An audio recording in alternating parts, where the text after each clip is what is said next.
여러분 안녕하십니까? 월요일 뉴스투데이 경남 출발합니다. 먼저 오늘의 주요 뉴스입니다. 어제 경남에 코로나19 확진 환자 5명이 발생했습니다. 이 가운데 4명은 창원 일가족 확진 환자의 2차 감염자입니다. 코로나19 때문에 입원 치료도 쉽지 않습니다. 호흡기 증상이 있다면 입원 전 코로나19 검사부터 받아야 하기 때문입니다. 수도권에 대응하기 위한 동남권의 법적 근거를 갖춘 행정 공동체 설치가 가시화되고 있습니다. 특별지자체 설립을 골자로 한 지방자치법 개정안이 올 연말 통과될 가능성이 높아 보입니다. 코로나19 장기화에 취업 시장도 꽁꽁 얼어붙었습니다. 얼마 전 환경미화원을 뽑는 시험이 있었는데 4명 모집에 232명이 지원해 역대 가장 높은 경쟁률을 기록했습니다. 경남에 어제 코로나19 확진 환자 5명이 발생했습니다. 이 가운데 4명은 창원 일가족 관련 확진 환자의 2차 감염자입니다. 문철진 기자가 보도합니다. 창원 일가족 관련 확진 환자의 접촉자들이 또 확진됐습니다. 창원에 사는 40대 남성과 이와는 창원 일가족 관련 확진자가 다녀간 대중사우나를 방문했다가 확진 판정을 받은 70대 여성의 가족입니다.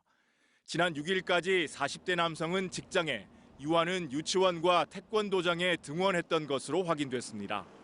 유치원 교사와 원화 등 64명, 태권도장 19명 등 83명에 대해서는 긴급히 검사를 실시했습니다.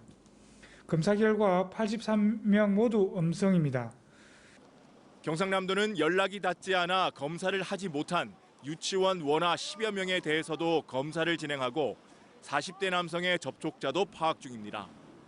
창원 50대 남성과 40대 여성은 제사 모임 확진자와 운동과 식사를 했다가 감염된 60대 남성의 접촉자로 파악됐습니다. 이로써 창원 일가족 관련 확진 환자는 모두 28명으로 늘어났습니다. 하지만 여전히 일가족 5명의 첫 감염 경로는 확인되지 않았습니다. 사천의 70대 여성은 사천 소재 병원에서 호흡기 관련 치료를 받던 중 폐렴 소견이 있어서 검사를 받은 뒤 확진됐습니다. 방역당국은 가족 간 모임과 지인 만남 등을 통해 감염이 확산되고 있다면서 김장이나 성묘 등의 모임을 최소화해달라고 당부했습니다. MBC 뉴스 문철진입니다. 갑자기 몸이 아파 입원 치료가 필요할 때가 있는데 코로나19 이후론 입원 치료도 쉽지 않습니다. 호흡기 증상이 있다면 입원 전 코로나19 검사부터 받아야 하기 때문인데요. 이재경 기자가 취재했습니다. 포털 사이트 맘카페에 올라온 글입니다. 편도염으로 열이 난 아기 치료를 위해 서너 군데 병원을 찾았지만 진료를 못 받고 코로나19 검사를 한 뒤에야 입원했다는 내용입니다. 갑자기 몸이 아파 입원 치료를 하고 싶어도 쉽지 않은 겁니다. 코로나19 이후 대부분의 병원은 유행 지역을 다녀왔거나 요양병원 입원 이력이 있는 사람 중 호흡기 증상이 있는 환자는 반드시 코로나 검사부터 받고 음성이 나오면 입원하도록 하고 있습니다. 유증상이나 폐렴 증상이 있는 경우에는 반드시 코로나19 검사를 통해서 입원을 시키고 있기 때문에 다른 분들과 감염이 교차되는 일은 없도록. 응급실 진료도 마찬가지. 호흡기 증상이 있는 환자가 응급실을 방문하면 격리 공간에서 진료하지만 이 역시 의심 환자가 많이 몰리면 이용이 제한됩니다. 확진 환자가 발생했던 위험 지역에서 오신 분들 같은 경우에는 격리실로 들어가야 되는데 격리실이 다 찬 경우에는 수용을 하지 못합니다.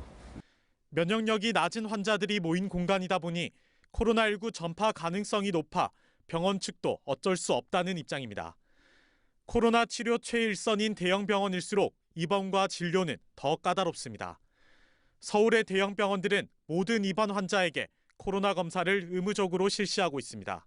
코로나 검사를 의무적으로 실시하지는 않습니다만 향후 집단 감염의 우려가 커질 경우 전체 입원 환자에 대한 코로나 검사를 실시할. 입원 전 코로나19 검사를 받는 경우 진단 검사비도 절반은 개인이 부담해야 해 코로나 시대엔 아프면 이래저래 난감한 상황을 맞을 수 있습니다. MBC 뉴스 이재경입니다.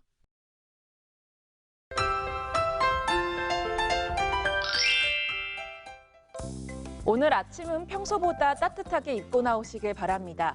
어제보다 아침 기온이 4, 5도가량 떨어지면서 영하권을 보이는 곳도 있는데요. 거창의 아침 최저 기온 영하 2도까지 뚝 떨어졌습니다. 창원의 아침 최저 기온 3도, 진주는 0도를 보여 5도 이하를 보여 춥겠고요. 낮에는 창원 13도, 진주 14도까지 오르면서 일교차가 크게 벌어지겠습니다. 창원에는 올 가을 들어 첫 건조주의보가 발효 중입니다. 특보가 발효된 창원은 대기 상태가 매우 건조하겠는데요. 그 밖의 지역도 대기가 점차 건조해질 것으로 보여서 산불 등 각종 화재 예방에 신경 써주시길 바랍니다. 위성 영상 보시면 오늘 대체로 맑은 날씨를 보이는 가운데 경남 서부 내륙은 오후에 가끔 구름 많겠습니다. 내륙을 중심으로 서리가 내리고 물이 어는 곳이 많겠습니다. 오늘 낮 기온 15도 선에 그치면서 낮에도 선선하겠습니다. 아침 기온부터 보시면 밀양 0도, 한마는 영하 1도에서 시작하고요. 낮에는 밀양 13도, 양산 14도까지 오르겠습니다. 서부 지역 보시면 산청 1도, 합천 영하 1도에서 시작합니다. 낮에는 합천 14도, 사천은 15도까지 오르겠습니다. 바다의 물결은 최고 2.5m까지 일겠습니다. 이번 추위는 오늘 절정을 보인 뒤 점차 풀리겠고요. 다만 모레까지 아침 기온은 5도 이하를 보이면서 쌀쌀하겠습니다. 날씨 정보였습니다. 얼마 전 김경수 경남도지사가 더불어민주당 부울경 예산정책협의회에서 부산과 울산, 경남을 아우르는 메가시티 성공을 위한 행정통합에 대해 언급한 바 있습니다. 수도권에 대응하기 위한 동남권의 법적 근거를 갖춘 행정공동체 설치가 가시화되고 있는 건데요. 특별지자체 설립을 골자로 한 지방자치법 개정안이 올 연말에는 통과될 가능성이 높아 보입니다. 이두원 기자의 보도입니다. 부울경 인구는 지난 2018년부터 800만 명 경계가 무너져 해마다 4, 5만 명씩 급격히 줄고 있습니다. 수도권이 블랙홀처럼 인구를 빨아들이면서 3천만 명에 육박하는 반면 지역은 소멸 이야기가 나오는 가운데 수도권에 대응하기 위한 메가시티 조성에 대한 필요성은 갈수록 부각되고 있습니다. 자동차, 조선, 해양 이런 부분이 있어서 경남이나 부산 같은 경우에서 공유하는 그런 영역들이 굉장히 많지 않습니까? 그런 걸로 적절하게 안분을 해서 더욱 효과적인 산업 발전도 일할 수가 있고. 가장 중요한 건 법적, 제도적 근거. 국회 행안위에서 심의 중인 지방자치법 개정안에 관심이 모아집니다. 2개 이상의 지자체가 특정 목적을 위해 특별 지방자치단체를 설치할 수 있기 때문인데 연내 통과 가능성에 무게가 실리고 있습니다. 올 정기 국회에 통과될 가능성이 상당히 높습니다. 부울경 지역의 메가시티 구상이 실현될 수 있는 그런 법적 근거가 마련된다든지 하는 좋은 내용이 들어있습니다. 구체적으로는 행정공동체인 가칭 동남권 특별연합 설치가 유력하게 검토됩니다. 부울경시도지사가 협약서를 작성하고 법인을 신설한 뒤 메가시티 의회를 구성하고 연합장이라는 이름으로 수장을 선출해 보다 체계적인 동남권 대중교통망 구축과 같은 광역행정을 수행하는 겁니다. 우리 동남권에서 가장 먼저 시도를 해볼 수 있는 것이고요. 그럼 이러한 제도를 적극적으로 활용함으로써 지방제도의 다양화에 있어서도 기여하는 바가 크다고 생각합니다. 논란이 되고 있는 특례시 지정 같은 부분은 제외하더라도 법안 처리가 늦어지지 않도록 정치권이 힘을 모아야 합니다. 또 행정공동체 설치에 공감하고 적극적으로 시민 참여가 이루어질 수 있도록 각 지자체의 홍보도 보다 강화돼야 할 것으로 보입니다. MBC 뉴스 이두원입니다. 코로나19 장기화에 취업시장마저 꽁꽁 얼어붙었습니다. 얼마 전 울산의 한 구청에서는 환경미화원을 뽑는 시험을 열었는데 4명 모집에 무려 232명이 지원해 역대 가장 높은 경쟁률을 기록했습니다. 아직 취업을 하지 못한 젊은 대졸 지원자부터 코로나19로 실직한 가장까지 그 사연도 다양했습니다. 정인곤 기자가 취재했습니다. 손에 든 10kg 모래주머니를 힘껏 던지는 사람들. 6m가 넘자 주변에서 탄성이 나오기도 합니다. 6m 6. 20kg 모래주머니를 짊어진 사람들이 출발 신호와 함께 있는 힘껏 앞으로 달립니다. 얼핏 체육대회 같이 보이는 이곳은 다름 아닌 환경미화원 체력심사 현장입니다. 이번 채용의 경쟁률은 무려 58대 1.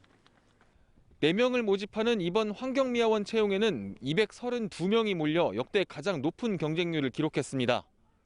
특히 절반이 넘는 119명은 대학교를 나왔습니다. 코로나로 취업 시장이 얼어붙으면서 대학을 졸업하고도 직장을 구하지 못한 젊은 층이 대거 몰렸습니다. 여기에 계속된 경기 침체로 직장을 잃었거나 좀 더 안정적인 직장을 구하려는 사람들이 지원했습니다. 제가 실은 현대중공업에 근무를 했었는데 그게 좀 회사의 그런 좀 사정에 의해서 그런 가운데서 이렇게 나오게 됐는데 사실 좀 또 직종을 완전히 바꾼다는 게 쉬운 건 아니지만은 제가 자녀가 3명이다 보니까 힘든 일이지만 환경미화원은 만 60세 정년 보장에 초봉도 많게는 5천만 원 수준으로 대기업 못지 않습니다. 구직자들이 몰리는 이유입니다. 지금 환경미화원 같은 경우에는 조금 처우 개선도 많이 좋아졌고 근무 여건도 좋다 보니까 사람들이 느끼는 인식이 많이 개선이 된 것 같습니다. 각자의 사연을 가지고 채용에 지원한 사람들. 이번 채용은 면접을 거쳐 오는 13일 최종 합격자가 가려질 예정입니다. MBC 뉴스 정인곤입니다. 경남의 스포츠인들을 만나보는 파워 인터뷰 시간입니다. 오늘은 프로농구 창원 LG 세이커스의 베테랑 주장으로 제2의 전성기를 꿈꾸는 강병현 선수를 이다슬 아나운서가 만나고 왔습니다. 지난 시즌에 이어서 이번 시즌도 주장을 맡게 되셨는데요. 소감이 어떠신지 한 말씀 부탁드릴게요. 네, 일단 주장을 맡게 된 거에 대해서 감사하기도 하고 개인적으로는 책임감을 가지고 지금 주장 역할을 하고 있는데 선수들이나 감독 코치님 그런 중간 가교 역할을 좀 잘 하려고 노력하고 있습니다. 네. 아무래도 주장이다 보니까 심적 부담도 조금 있을 것 같은데 어떤가요? 네, 없다고 말씀드리면 거짓말이고 사실 그런 좀 부담감이 있긴 한데 그런 부담감에 대해서는 항상 제가 운동을 하면서 조금씩 어떤 상황에서 늘 가지고 있었던 거기 때문에 그 부담감을 조금 잘 이겨내려고 생각하고 있습니다. 아무래도 그래서인지 좀 경기 내내 좀 코트 안팎에서 쉬지 않고 팀 분위기를 좀 즐겁게 만들려고 하는 모습들이 보였는데 팀 내에서 어떤 역할을 맡고 있다 이렇게 생각을 하시나요? 네, 일단 주장과 동시에 벤치에서는 그 리액션 대장 역할을 맡고 있고요. 감독님께서 팀 분위기가 처지는 거를 좀 안 좋아하셔서 경기에 뛸 때도 그렇고 좀 벤치에서도 좀 과한 리액션으로 좀 선수들 사기가 올라갈 수 있게 그렇게 좀 까불고 있습니다. 특히 이번에는 또 창원으로 오게 됐잖아요. 네. 네, 그래서 부산이랑 또 가깝기도 하니까 감회가 새로우실 것 같은데 어떤가요? 뭐가 가장 달라졌고 이런 게 있을까요? 네, 지금 모든 선수들이 굉장히 만족하고 있고요. 이런 시설들 굉장히 오랜만에 좀 구비해서 운동을 하고 있는데 굉장히 최신식 모델로 지금 하고 있고요. 네, 그리고 지금 보조 경기장, 저희 운동하는 경기장도 그렇고 실내 경기장도 굉장히 만족하고 있습니다. 그럼 올해 시즌 팀 목표와 개인 목표를 좀 말씀을 해주신다면? 네, 일단 팀적인 목표는 6강 플레이오프에 진출을 하는 거고요. 플레이오프에 진출하고 나면 또 거기서 또 어떤 반전이 일어날지 모르기 때문에 일단 그게 첫 번째 목표고 제 개인적인 목표는 부상 없이 이제 54경기 정규리그 출전을 다 하는 게 목표입니다. 아, 좋습니다. 그럼 마지막으로 팬분들께 한마디 부탁드릴게요. 코로나19 여파로 경기장에 자주 못 오시고 좀 많이 힘든 시간들을 보내셨을 텐데 이제 좀 경기장도 이제 20%, 30% 정도 관중이 들어올 수 있다고 하니 경기장에서 저희랑 팬 여러분과 좀 서로 소통하면서 좋은 경기로 좀 이기는 경기해서 다시 한번 그 영광의 날을 재현했으면 좋겠습니다. 항상 건강 조심하시고요. 경기장에서 뵙겠습니다. 감사합니다. 지금까지 LG 세이커스의 주장 강병현 선수였습니다. 투데이 경남입니다. 2020년 하반기 소방훈련이 오늘 오후 2시 함안군청 3층 대회의실에서 진행됩니다. 6.25 전공 화랑무공훈장 전수식이 오늘 오전 11시 30분 거제 시장실에서 열립니다. 지역사회 문화 공헌 사업과 기부문화 확산을 위한 협약이 오늘 오후 5시 30분 산청 군수실에서 체결됩니다. 동피랑 민관협의체 회의가 오늘 오후 4시 통영 동피랑 마을 전방에서 예정돼 있습니다. 보건복지 전달체계 강화 시범사업 업무 협약이 오늘 오후 2시 창녕군청 2층 군정회의실에서 열립니다. 경상남도가 스마트 공장을 도입하려는 도내 제조업체 무상 컨설팅을 지원합니다. 경상남도는 개별 기업에 맞는 맞춤형 스마트 공장을 구축하기 위해 2018년부터 경남형 스마트 공장 컨설팅 지원 사업을 시행하고 있으며 2018년 83곳, 지난해 230곳에 무상 컨설팅을 제공했습니다. 올해는 300곳을 목표로 기업이 직접 전문 컨설팅 기관을 선택하거나 경남 테크노파크 전문가가 현장을 방문해 기업에 맞는 전문위원을 연결해주는 2가지 방식으로 지원 사업이 진행됩니다. 농림축산식품부는 올해부터 도입된 기본형 공익직불금지급을 시작합니다. 공익직불제는 기존의 직불금 제도를 통합 개편해 쌀과 밭작물 등 품목을 구분하지 않고 모든 농업인에게 식품 안전과 환경 보전 등 공익 창출에 기여하도록 보조금을 지원하는 제도며 신청 농가 중 자격 요건이 검증된 112만 농가에 2조 2,753억 원이 지급됩니다. 창원지법 형사 1단독 김민상 부장판사는 코로나19 방역수칙 준수를 요청한 노래주점의 업주를 때리고 말리던 시민에게 폭력을 행사한 혐의로 기소된 56살 A씨에게 징역 6개월을 선고했습니다. A씨는 지난 4월 21일 새벽 2시 20분쯤 창원의 한 노래주점에서 업주가 손소독과 방문일지 작성을 요청하자 화가 난다는 이유로 업주의 뺨을 때리고 주변에서 말리던 시민 2명의 얼굴 부위를 폭행한 바 있습니다. 마스크 착용 의무화 제도 시행에 따라 진주시가 기초생활수급자와 차상위 계층, 사회복지시설 거주자 등 저소득층 2만여 명에게 마스크 50만 장을 지원합니다. 이번에 지원되는 마스크는 식품의약품안전처의 인증을 받은 KF94 제품으로 1인당 2장씩 각 지역의 읍면사무소와 동행정복지센터, 사회복지시설을 통해 직접 배부됩니다. 김해시가 온실가스를 줄이기 위해 김해 지역 공공하수처리장 5곳에 태양광 발전 시설을 설치합니다. 김해시는 환경부 공모사업으로 확보한 국비 25억 원과 시비 25억 원 등 50억 원을 투입해 1,742kW 규모의 태양광 발전 설비를 설치할 예정이며 이를 통해 연간 194만 5천 킬로와트의 전기를 생산하면 연간 1억 8천여만 원의 전기요금을 아낄 수 있을 것으로 기대하고 있습니다. 밀양시가 오는 22일까지 밀양시 산내면 얼음골 일원에서 밀양 얼음골 사과 판매전을 벌입니다.